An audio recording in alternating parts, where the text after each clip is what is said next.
pests wrecking your Aussie home? Here's how to keep cockroaches, spiders, ants, and rodents out without drowning your house in chemicals. Alright, so first off, always keep your food sealed tight and put away. Pests love an open buffet. Don't just clean the kitchen floor. Wipe down countertops and make sure there's no standing water anywhere, especially near sinks or leaks. You gotta get on top of sealing cracks and gaps around windows, doors, and where pipes sneak in. These are major highways for pests. Grab some baited traps for rodents or sticky fly paper for fruit flies and place them where you've seen the little critters hanging out. Also, empty your trash regularly and use bins with tight lids so pests don't get invited in. Make sure your screens have no holes. Even tiny tears can be a welcome mat for spiders and bugs. Lastly, keep clutter low because piles of stuff are basically pest hotels. Staying consistent with these habits is key.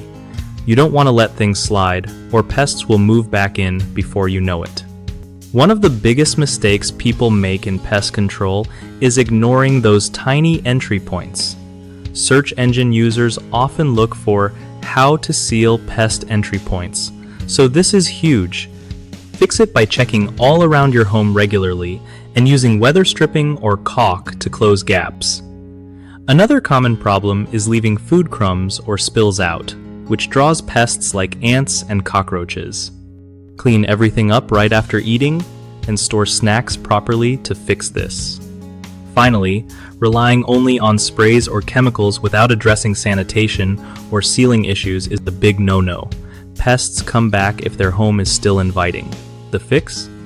Combine traps, good cleaning habits, and blocking entrances for a more permanent solution.